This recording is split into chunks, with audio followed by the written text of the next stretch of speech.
Surprise! This is Nancy with For Your Canine. And Joanne with For Better For Worse.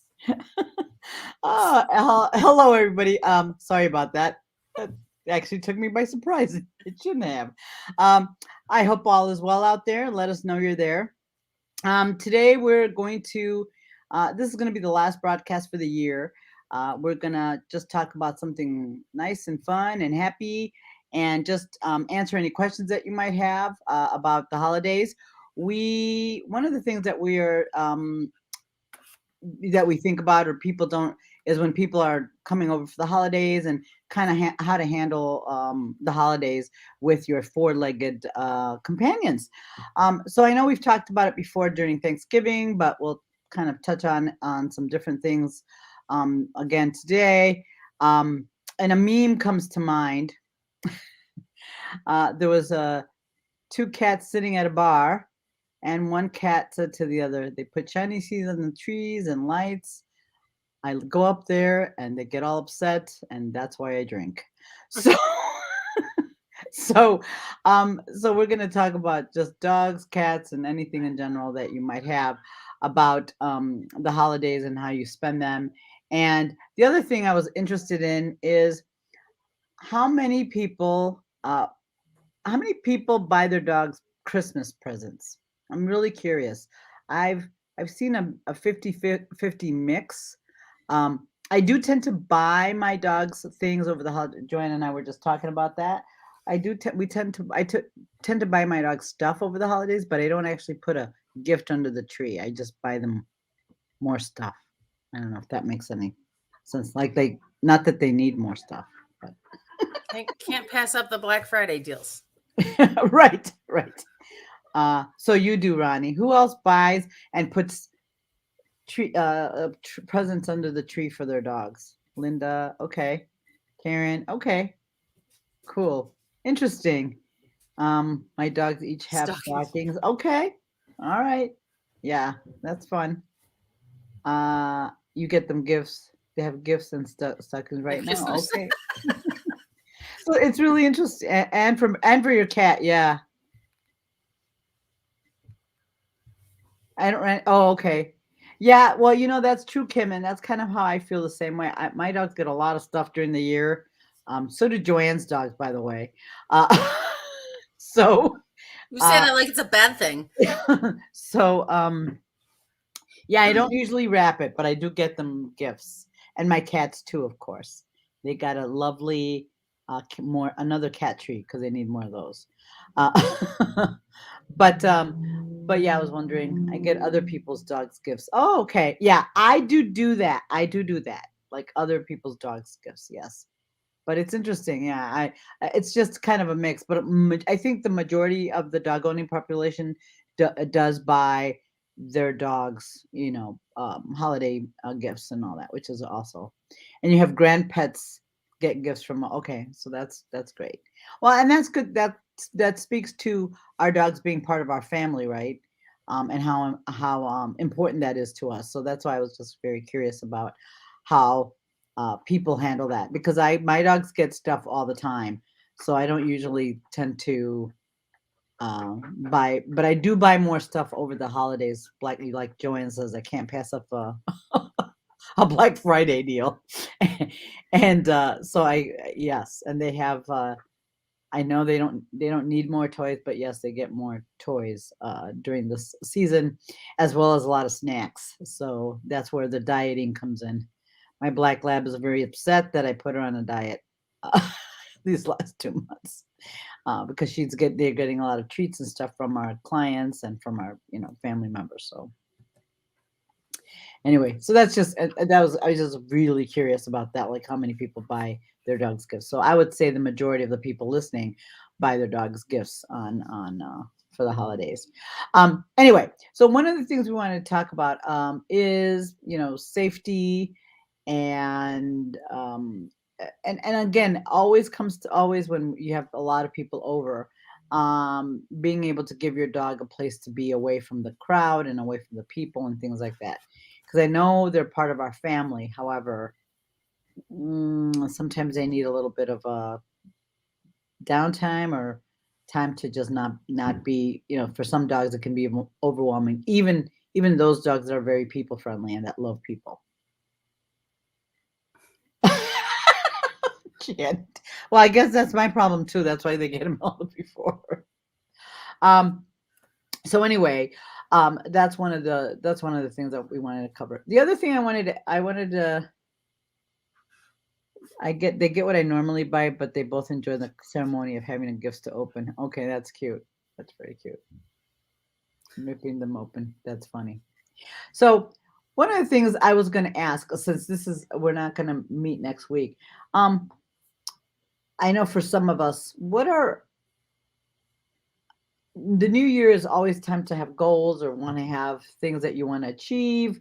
Um, do any of you have goals that you would like to achieve for? I know some of the dog competition folks always do, but goals that you would like to achieve with your dog, or I don't know, learning or training that you would like to achieve with your dogs in the new year. Um, and then one of the things that we really think about when you're doing goals, the goals need to be pretty easy, not easy, but a little challenging, but each achievable, and always thinking about why you want those goals, right? When we do it for ourselves, I always have goals that I set up at the beginning of every year, and I look back to see what I did, if I achieved them, any of them, training goals being one of them. And also, but the big thing that I kind of this year was, I don't know why, but it was more of an epiphany for me, is like, why do you have those goals? What is the purpose and how do they serve you? And why would you want to achieve those? So as you think about what you want to do for the new year, always ask yourself why. Why do you want to do that? Why is that goal important to you? Right?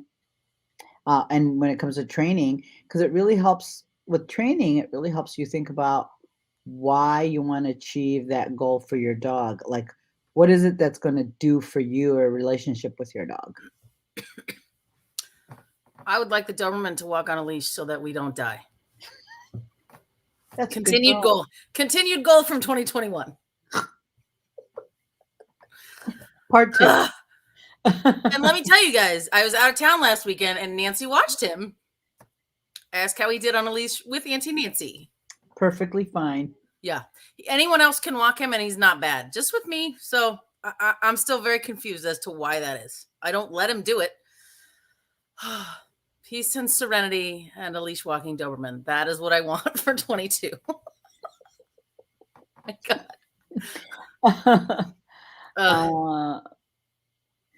Oh yeah, that's looking forward to getting Dave's. That's a good one. Getting to know others running elite. I learned so much from others. It makes my trial even more fun. Yes, it does. The social aspect, absolutely. The goal sheet from last year, goals can change, but it's good to have them. Absolutely, and that's the other thing is right is like you might have a goal that you really want in the beginning of the year, and kind of midway you're like, eh. And that's why it's good to ask yourself why you want those goals. Because if you have a strong enough why, you'll probably uh, it'll probably stay with you. But if the why isn't very strong, meaning that you're not really you're not really interested in, or it's not as meaningful to you, you probably won't do it, right? So the why of whatever goals you have is really important. Because sometimes for dog training, well, I want my dog to whatever it is. And it's like, well, why do you want that? Oh, just because it'd be cool. Well, that's not really a good why, right? You want to be able to, like in Dave's case, you want to get to run an elite to have more fun and learn more about the elite uh, trials. That's a good goal, and that's a strong why. So you'll probably do that. Yes, you want done. Goal 1 is to be able to walk on a loose leash. Yeah, Sue. Well, he's going good. Passes ORT, and Penny to continue to chill and get enough trials for it. Yeah. Yep. And those are all good goals. So like Sue Poor wants Penny to finish her champion. Why is that? Well, you start on a journey. But the big reason, the big reason I'm sure that Sue wants to do it is because it has made Penny a much better dog. and a much better person and a great big sister. and and the relationship is much better, and everything seems so much calmer around Sue with even though she's got two dogs now instead of one. She started the year with one and ended up with two. um, while it's a little busier, it's a lot more serene for sure. I can tell. Everybody's, and Penny's a lot chiller because she's got a little brother to slap around for most of her day. So, which is really interesting because you would think it'd be more hectic with two dogs, but it's not. Everything's a little more relaxed around her. So to have that better relationship should always be a goal. Yep. Yep. And that's what I mean. And you want to, and so and Jen, you bring up a good point. Like what is what does that relationship mean to you? Because a relationship is going to be different for everybody, right? For everyone. The relationship is going to be different for every single dog, with every single dog you have, right? So it's one of those things that a certain level of fitness, yeah. So those are always fitness goals are good for both human and canine. Yeah, and that relationship thing, which Jen's saying improves trial scores. When I got the border collie back in November of 19, right? I wasn't even thinking about trial scores. I got a dog that was super auditorily sensitive, really low confidence, right? She didn't have confidence in herself or what she did. And so it was just, that was it.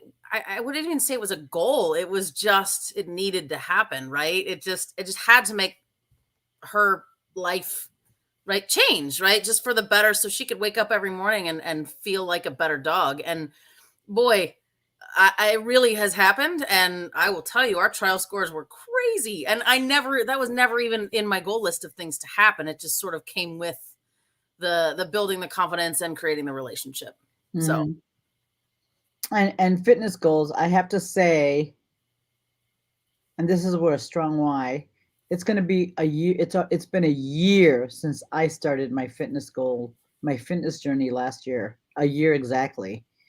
And my why was strong. I wanted to feel better. I was tired of feeling tired. And my why was strong enough that I didn't achieve my goal, because my goal was to lose over 100 pounds, and I did not do that. However, it's okay. I've made good progress, and I will continue keeping on. And I will continue towards that goal. But am I disappointed? No, because I do feel a lot better. And so that's what I mean. Goals are just they're guides, right? My goal was to lose 100 pounds in a year. I didn't. I lost 80, so I'm shy a little bit. But I'm like, oh, I didn't get my goal. Oh no, I'm pretty happy with where I'm at. I will continue, and I'll get there eventually. And I just, as long as but I've learned how to eat better. I feel better. I've done, and it's definitely a plus for my lifestyle, because at this time last year, I was tired of feeling tired. And I'm a pretty happy person, and I wasn't sad or anxious or anything like that. I was just tired a lot, and I was just tired of feeling that way. So, and I made a decision. I mean, who starts a diet right before Christmas? I did. When all that, because I could have easily said, you know what? I'm going to start after the holidays. I didn't. I was that tired of being tired. So I started, I think, the week before Christmas. So, and it was okay. It was great. And I don't regret the decision at all. It was the best decision I ever made. So, so I feel like the why has to be really strong for you to want to keep doing it. Because if you don't, it's gonna be tough. Oh, it's hurting for competition. Yeah, that's yeah, and you're starting something new, which is really cool. Mary, you want some quiet time? Well, why should you be any special? Anyway, so So one of the things to kind of circle back to um, the holidays, while we enjoy having people and family and all that, we just have to remember that our dogs may not and might be overwhelming. And I'm going to, and again, this is not to knock vets, but things are difficult for people and for dogs and when it comes to health. Um, People and dogs are going to, when you go to an emergency clinic, it is not what it used to be. So one of the things you really want to stay healthy, you and your dogs, because it's a different experience in that if you have an old dog or if you yourself are of a more advanced age, you will not be taken care of always as well as you would be if you had a younger dog or a younger, if you were a younger person. And I did experience, unfortunately, that firsthand this last week with Cha Cha, that, as many of you know, I lost.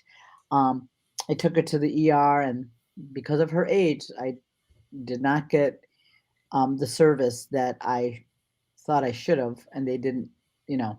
And it's and on their side, they're overwhelmed and overworked, and they're crowded. But and that is not the reason my dog passed away, but it was a very sobering experience for me to have to deal with that. To know, that I was treated that way because my dog was older. And so it was just a very challenging situation. And again, she didn't die because of that, but it was it it it was a I didn't realize how bad. I mean, I knew things were bad for the veterinary community, but it's really very, very, it's more challenging than I thought, right? And so now I would be very, very worried about taking my young dogs to the to the emergency vet, because so now I'm kind of a little, and Joanne knows already a little bit over the top when it comes to my dog's health. Now it's amplified a little bit. It's a little bit more. So just try to stay healthy, make sure they don't get into anything, and just be take the extra time to keep them safe so that you don't have to ever go to the emergency during the holidays. Well, yeah, because I don't know where everyone's located at, but I know ours here, it might not be open. Uh, Yeah. they're sharing it with a clinic that was an hour away, another emergency clinic, which they just announced they're no longer doing emergency medicine, right? So they're a 24-hour, they're changing to a 24-hour clinic, but if you have a life or death, it's not their clinic anymore. So it's like you might have to go an hour and a half now if our emergency is not open. And I think from us, the closest one to the east would be Rockford, which is a 2-hour drive. So like, if you're in crisis, it's so hard um to not be able to have that, right? Like call 911 and an ambulance comes to get you, you go to the emergency clinic for your dog. Um it's bad. It's really bad right now. So I Mhm. think the vets they're understaffed. People are, it's just bad. So again, yeah, try to stay healthy during the holidays. Yeah. No, Judy, it wasn't an age. Well, and it hasn't been a problem with the age. It doesn't matter. The big problem is there's not enough space at the clinics. They're overworked. So they're going to treat the dogs that have a higher chance of making it, right? Whatever that is. So it's unfortunate. But anyway, I didn't want the show to be a downer, but I wanted to just to think about about staying healthy, and about really taking the extra time to make sure your dog is secure, taking the extra time that your dog not let him eat certain things, take the extra time to do those things, because then I think long term it'll be to your benefit, right? As long as the dog stays healthy, they don't get into anything that they shouldn't, things like that. And just try to keep them as healthy as possible, and preemptively schedule vet appointments for wellness checks and things like that, so that you just stay ahead of it instead of wait till something happens, right? Yeah. So, I mean, just to take a minute, because people might not know, right? Um, the things to avoid at the holidays. I think a lot of people make ham at the holidays. It's fine for a bite or two, but ham is really high in sodium, and it can make your dog pretty sick if they eat a lot of it.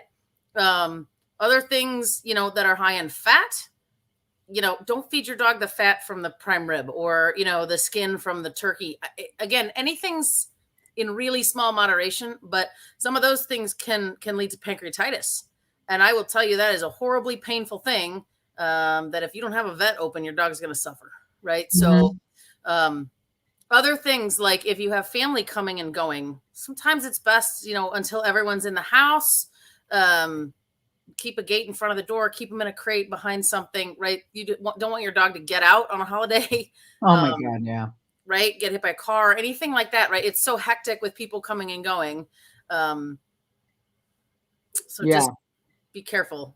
right. And I know for most of us, our dogs are part of our family, but you also want to make sure that they can't tell us, "Hey, I need a minute," or "Hey, this is too much for me," or "Hey," they can't give us that information. So we have to be able to provide that for them, whether it be providing a crate where they can go in, or putting them in another room where they can relax and chill out, maybe with some calming music and some diffusing some oils or whatever to keep them calm, and then you can bring them back out again a bit later. So you want the dogs to be in a good place, because they can't tell us, "Hey, I, I this is a little much for me." Cousins so and so's 5 children are too much for me. I can't handle it, especially those dogs that aren't, even though, as again, including those dogs that love people and that enjoy it. So you just want to be really mindful of what you expose them to, and how they're handling it, and let them be your guide as to what's too much or what's not enough. So I want you to really be mindful about that. Right. And even if you need a minute, it's okay. Put them away, right? Like, Yes, right. if you can't be diligent and watch them around, your nieces and nephews that just love dogs, right? Sometimes just put them away and get them out when you can really give full attention. I know I have my youngest nephew, even Noah, who loves everybody. After a little while, he was like, "All right, that's enough. Like, get this kid away from me." When he was younger, so it Yeah. happens even with the best dogs. Yeah. Well, and Kim, yeah, you're going to your parents' house in Michigan. Yeah. And so the dogs do well, but they have moments where they need a minute, because the stress of travel, the stress of, all that, and then, if family members, if they're dog people, it's a thing. So yeah, you definitely want to give them that downtime to just relax and calm down and be able to handle the season, right, with a little bit more um calm and all that, and screaming children, which I make would me like a feel. crate too, but Yeah, exactly. Right. Hey, Michelle. So, and then this goes back to traveling. When you're traveling with your dog, make sure that, I know most of us do it, but just in case, you want to make sure the dog is secure in the car, whether it's a seatbelt or in a crate or whatever. Riding around loose, especially especially on long trips, is really, really dangerous. So crates are important, to be able to keep them calm, as well as when you go to somebody's house, having a crate of their own space is so important. And I know that's a lot of stuff. I always kid around. I always say, I didn't have children, so that I didn't have to carry all that stuff, and I'm doing it all the time for the dogs, carrying crates and toys and snacks and all those things that I you would normally do for a child. I'm doing it for my dogs, and that's how we that's kind of how we roll. So you got your own version of the pack and play. yeah, exactly. So yeah, so you want to make sure the dogs have their space, and they're also very secure in the car, because especially a little dog. The little dogs, if they're loose in the car and you hit the brake suddenly, uh, it just it nothing good will come of that, right? So you definitely want to make sure that they're safe and secure in a crate with, and granted, there's risks in crate in having them in a crate too, but there's a lot more risk just on a simple, not even an accident, just breaking suddenly, or for a loose dog in the car would be horrible. So you definitely want to think about that when you're traveling. And those of you who are flying your dogs, I don't know how many people fly. How many people fly their dogs? Because I'm like not a fan of that anyway. And I know there's a lot of people that do fly their dogs, but uh, I'm a lot. I would prefer to have a direct flight if I'm gonna have to fly my dogs. I would not do anything connecting because that's just you're asking for trouble. So I was in security last weekend behind a cat. I can't uh, imagine. I was not on that flight, but I can't imagine that flight since the cat was like super stressed in the TSA line. So, right, and so those are things that if you want, if you want to train the animal, whatever, cat, dog, to be in a crate, go through the airport, go through that whole process uh, before you actually do it because um, it's really stressful. It's stressful for us to travel, so you can imagine how it is for the dogs or the cat. yep. And seeing as we're at the 19th, right, and Christmas is right around the corner, it's a little too late this year, but for other holidays, especially thinking forward, like 4th of July, or things where you might have a dog that needs a little extra help, more so than just being put away. Don't wait till the 23rd and try and call the vet and be like, yeah, I need some trazodone for the dog, right? Yeah. Try and get that, at least a week or two prior to your holiday. Most vets, if you are a regular there and they've seen your pet multiple times, right? You can call them and say, hey, we struggle with gatherings, just wanted a little extra help. What would you recommend? Um, but yeah, I can't imagine. I know when I refilled my trazodone for 4th of July, it was like they said you have no idea how many people are calling the day before. So Right. And if your dog's never been on a drug or whatever, you really want to know how it's going to react before you need it. right. So, you really going to know how it's going to handle it before you actually um, have to use it, especially if you're going to have a dog that's going to be on medication while there's people in your house and all that. It's difficult to keep an eye on your dog and try to figure out that while there's a lot of activity going. So, Joanne's right. You definitely want to take care of that prior to that. And these days, it's hard to get into the vet very quickly anyway. So you want to definitely, I make did sure. forget that, Lynn. I did forget New Year's Eve has fireworks a lot of places. So yippee! I'm glad I still have some trazodone. Oh, Oh, that is absolutely true. Yeah, I forgot all about that. Ugh. good Oh, that's right. reminder. Yeah. Well, and I don't go anywhere for the New Year's Eve anyway because of that very thing. Right. Well, and now nobody worries. My old guy can't hear very well anymore, so it's not so bad anymore. So, um, okay. So, food, travel, and also again, it goes to like we talked about before. Exercise your dog before uh before if you have people coming over, exercise your dog, run them around, do some nose work, do something to exercise them and keep them to have them be less excitable when people come over, so they'll be a lot more manageable then after that. Yep. And if you're day traveling, it is always a good idea if somebody's going to swing by and let them out just to make sure they're a comfortable person. So see if they can come by at some point during this next week, just so the dogs can have a familiarity with them. Getting them out of the crate, getting them back in the crate. Um, it's always a good idea if if it's not a super dog, savvy person that you're used to.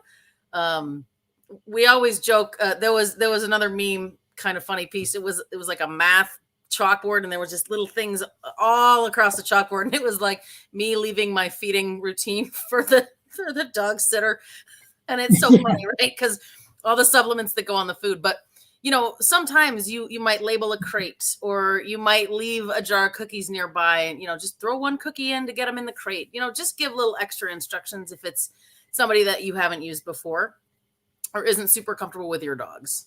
Yeah.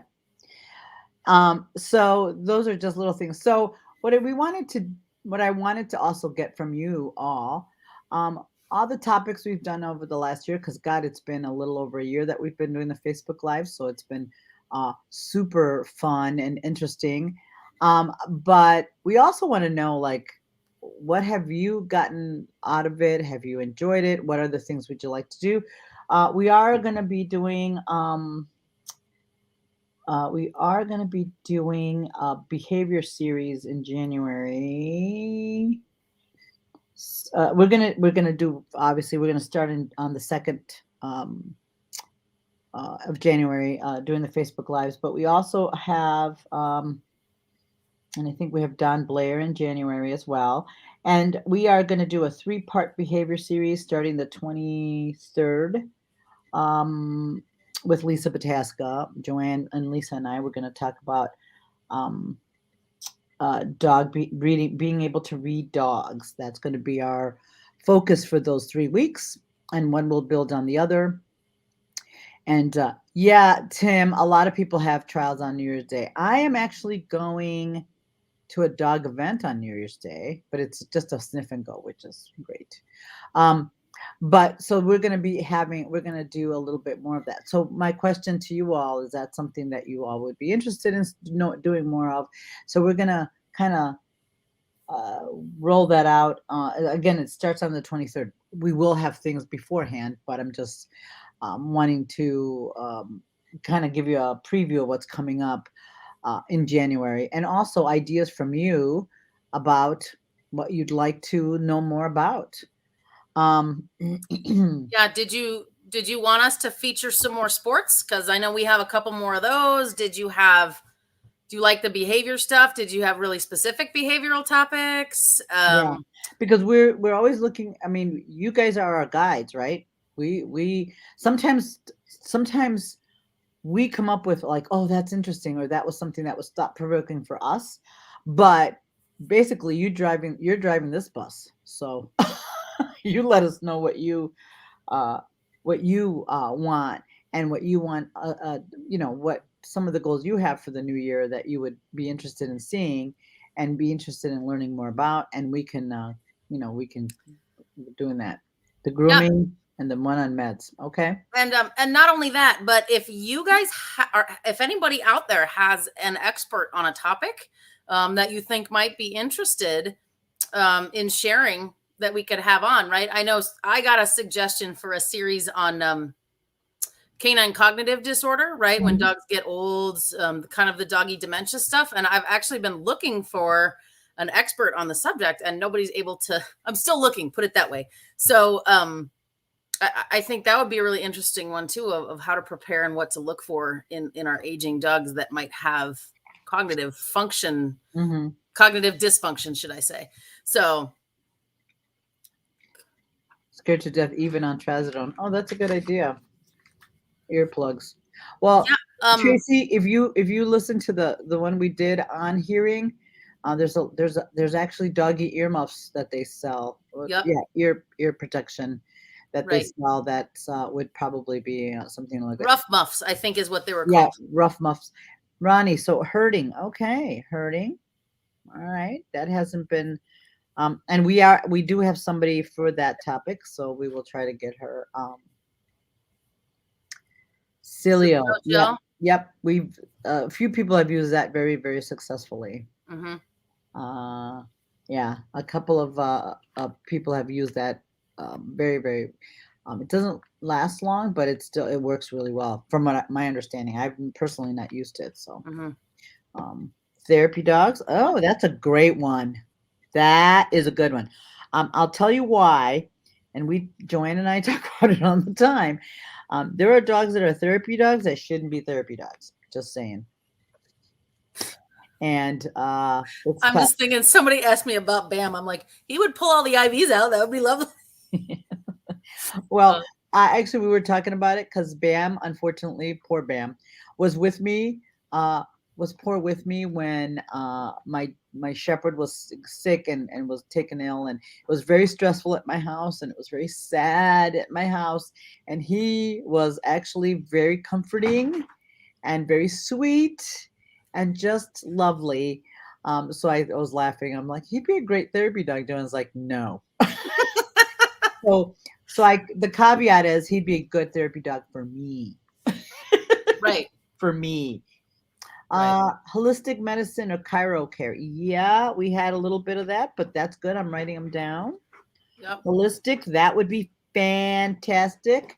And actually, and chiro, Chiro, that is huge for us because Joanne and I are both big believers in chiropractic care and holistic always. Essential oils. Yes, we had somebody did that, but we can always relook at that. Somebody else, another point of view is always great. Or I wonder if we could have, I mean, I know that it's tailored to every dog, but maybe she could come back on some of the specific ones that, for a lot of dogs and what they're used for, perhaps, right? I know she talked a lot about the how to use them, but. Right. So, Tony, yes, I've already have Carol on my list of people to contact for the therapy, actually, because Carol's a student here. So yes, she would be my pick for that. So we're definitely interested in talking to her. So we're looking to get Carol and maybe somebody from another venue to talk about the different therapy organizations. So yep, she's on my list for sure. And with all the nosework folks that we have, I know we have another one this winter coming up on shed hunting. So yes. I think that'll be an interesting one. Mm-hmm. Rehab for your dog. We've talked about it briefly, but I bet you we did with Dr. Rosemary, and we've had a few on that. But we can talk a little bit more about rehab, knee surgeries and things like that. Luring, positive reinforcement, clicker training. Yeah, Roberta. Joanne and I. That's the hot potato, right? That's a hot potato. That is absolutely a hot potato topic because it is. Yeah, we definitely have talked about it. But it's hard to do that without upsetting people. So we're trying to figure out how to do it in a more, yeah, because I think all of it works: luring, positive reinforcement, and clicker, all of the above. It's so I'm a big believer in all of it works, and using all of it, where some of the purists think only luring works or only positive reinforcement or only clicker training. So that's where we're kind of like, because for example, Roberta, I have used for loose leash walking, I use luring to start, and then I will use clicker training to balance it out to get my dogs to stop pulling, right? So I use both of those things. In the beginning, I use luring so they understand the behavior, and the other one is clicker training. So yeah. So and one of the and I know I'm usually don't shy away from that, but it just becomes pretty charged up, and people get a little bit more emotional about that. So we're trying to figure out a platform or a way to present it where it's going to be a little more on a where it's just providing information, because that's really what we want here. We prefer certain things, but that doesn't mean we're like we're the end all be all. Just because we like doing it a certain way doesn't mean that's how everybody should do it. So it's very difficult to get that point across, because some of the positive folks will be like, well, that's it, and then it gets really challenging. So, but I think you're right, Roberta. I think we should just do it. That'll be because it's been a topic that we've wanted to talk about for a bit, and we just haven't because of that. Because we don't want a discussion or an argument. We want just to present information, right? Right. Good, bad, or indifferent. This is what we believe. Yep. So I think Dave's in politics. No, it was a good answer, Dave. What are some of our favorite authors' resources? So. Oh yeah. You should. Yeah, Dave is a little bit of a politician. Yeah. So definitely. Yeah, Tim, that's an interesting one. There's the whole new movement of it's not new really, but the cooperative care stuff, which is, teaching the dogs. I think kind of what the marine mammal trainers have been using for years and years and years, right? How to present and hold still and chin rests and all of that. So it does definitely help at the vet for sure. Mm-hmm. Although, not to get off topic, but I was almost thinking about that because I think somebody got a new dog and they were going to take a class on that. And I was like, well, that's all good. But, if you can't go into your vet clinic anymore, what good is that? I mean, hopefully we get back to that someday, right? Yeah. But Yeah, that's why I got a scale. I got a scale for my business because, first of all, I always keep track of my dog's weight. Second of all, uh, this is a great part of our puppy classes so that people can practice weighing their dogs on a regular basis. So, and I got to tell you, the vet techs appreciate it a lot when you can just go get on the scale, have them sit and get weighed. I know it seems so simple, but it works. Oh, muzzle I training. think she just got it for poor Jive. Yeah. Well, Jive wants to be a fat lap. Just saying. Muzzle training. I love that one, Roberta. I love it a lot. Muzzle training. I'm writing all these down, guys, because I think, like I said, you guys are the ones driving the bus on this one. Like, what are things that you want to hear about? Because there's so many different topics and we will talk about different dog sports and things like that too. But definitely want just that is part of the whole dog thing, right? Whatever sports, whatever their regular life plus whatever it is, we want to be able to bring that information because I think without and some things that we don't know about that we're learning about, yeah. Text love muzzle training. I know you guys do. And what do you guys think about this? Only because I see Sarah Fox commented on something. How would you guys feel if we did like a week's worth of give us some of the strangest things that help a dog? Like it can be any topic because I remember Sarah when she had Manny, he was suffering pretty badly from some kidney disease. And I just messaged her out of the blue and I said, "Hey Sarah, like if you do steamed asparagus, you can mush it up and you can put it in his food and it's supposed to really boost kidney values with dogs with kidney disease." And she's like, "What?" And she tried it and who knows if that's what it was, but I think her next vet visit, right? I think Sarah, right? His kidney values were higher and did look better. So yeah, see, so, and it's weird, like who would know that, right? So it's like, can we have a weird like Facebook Live community of share the strangest things that you've had, that work funny things for dogs? So Right.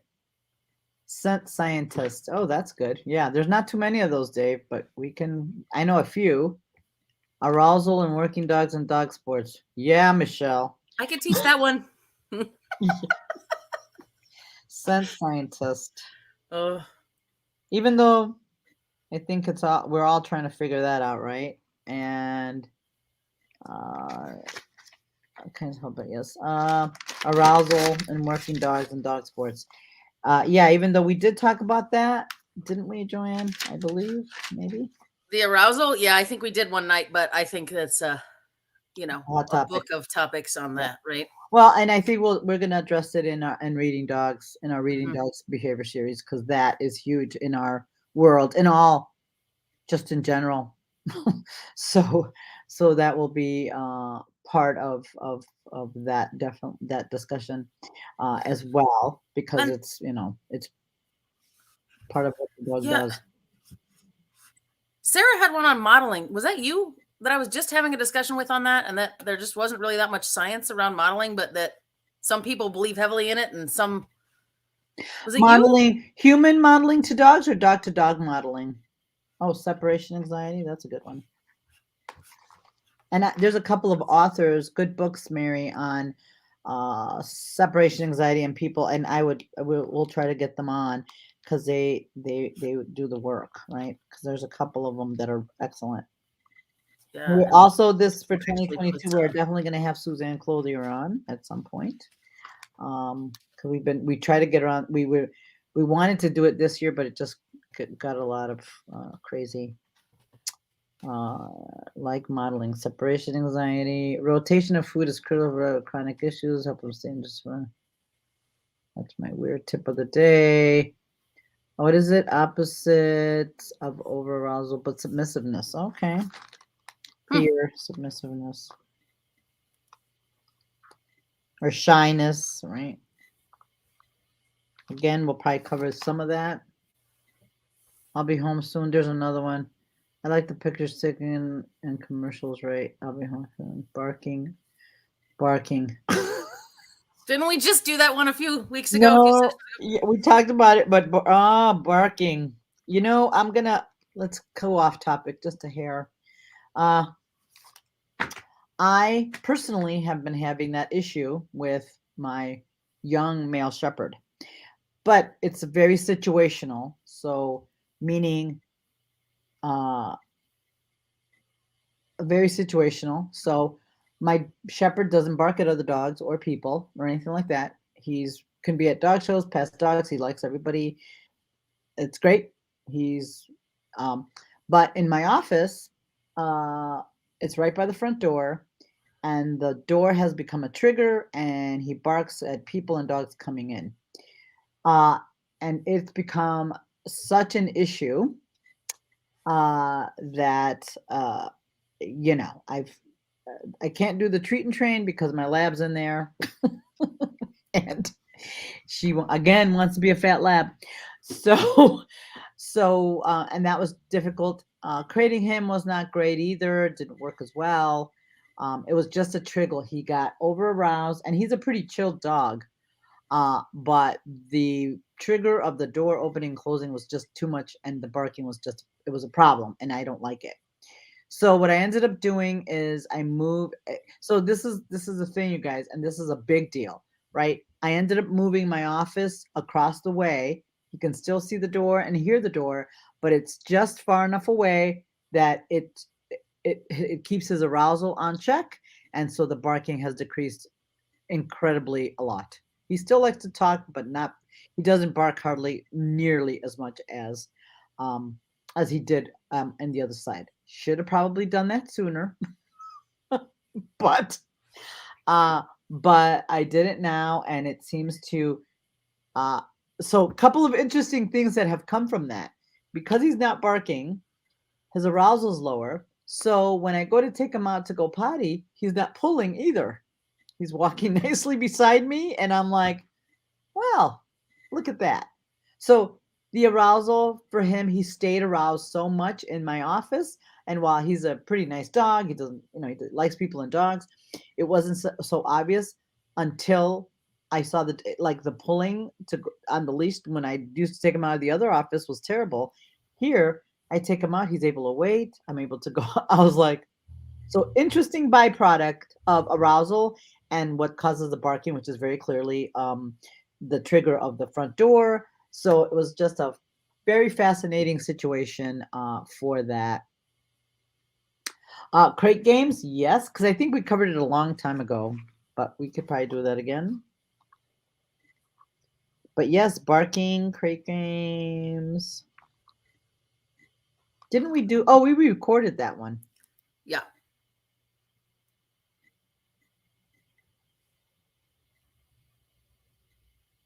So mine does that in the car if I'm also in the car. If I'm not in the car, she doesn't bark at others. Yeah, Yep. right. It's and so at my facility, I found an old treat and train that we're going to use to help dogs help themselves because that's how I taught my lab not to be quiet in the car when I'm driving it, Michelle. I put the treat and train on top of the car, the remote, and she doesn't bark. Or she wasn't barking, she was whining. Oh, emergency care, that's good. Like you're talking like first aid? Yes, Okay. I love that. Mm-hmm. And we can probably get some people that are on the air right now and to bring those in to talk about. If you are interested in and have that information, we'd love to have you. Just email me and we'll get you on. Yep. Recall, emergency recalls, looks like, Ronnie.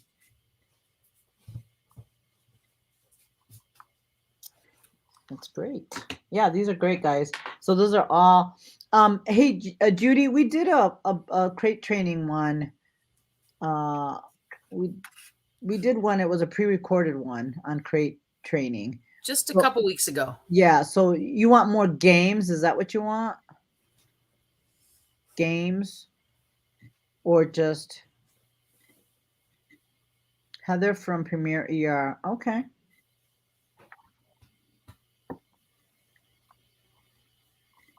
Create games. Yes. Okay. Okay. Games. Okay. Okay. All right. We will reach out. So these are all, because these are all what we, it's like a little planning session for the holidays, right? Recipe exchange. Oh, Well, yeah. that's fun. Yeah. That would be totally fun.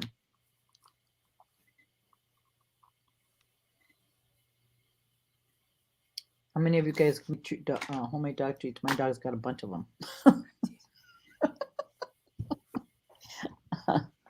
And Dr. Rice and Lakeshore Glen is excellent too. All right.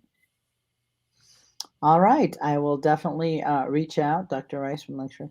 And yeah, because I think first aid would be fantastic. As a matter of fact, Tim, just so you know, we are trying to get our folks um, certified for canine first aid and human first aid.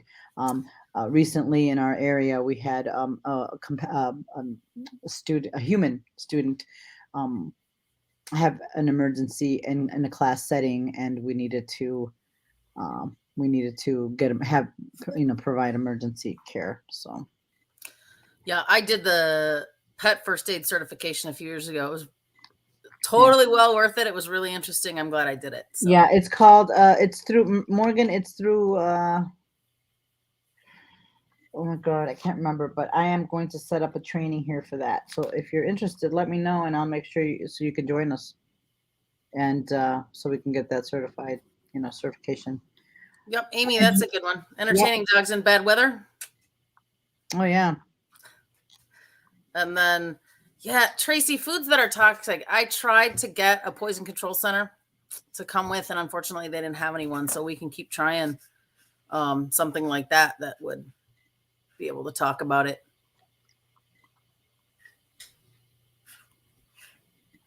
Good. First dates are feel yeah. No, I did. We are going to have a refresher, and we're going to also have a human refresher here as well, because we did have a human student, not here but elsewhere in the area.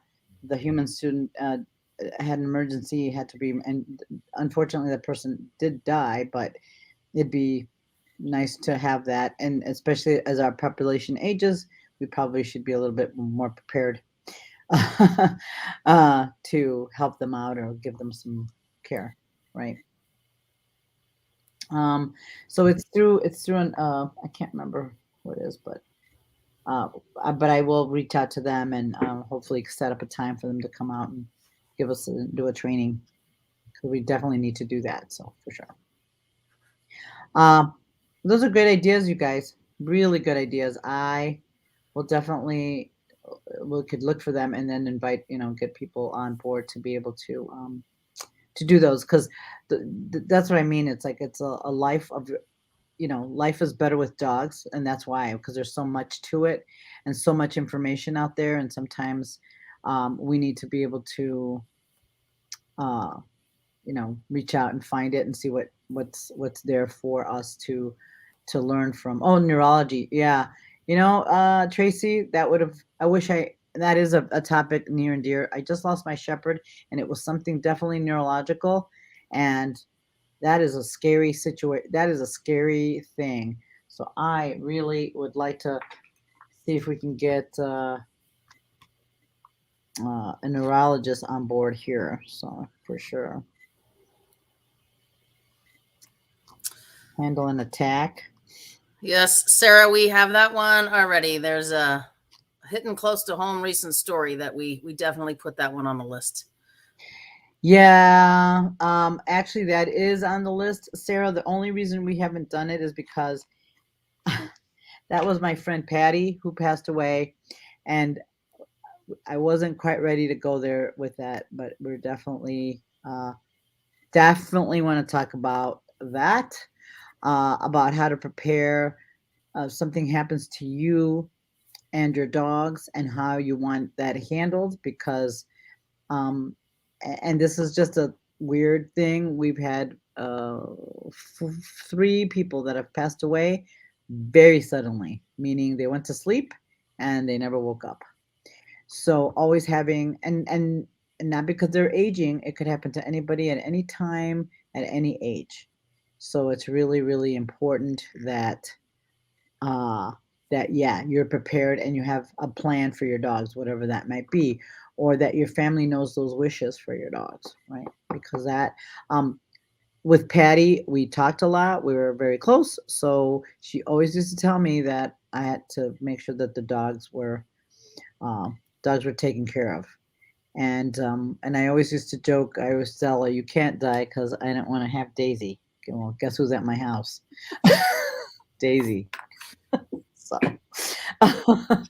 but anywho, yes, that is definitely a topic that we are definitely going to revisit. I just wasn't sure if I was going to be able to deal with that so soon, but yeah, definitely on our list to work on. Absolutely for sure. So, So sad, Tracy. I'm sorry.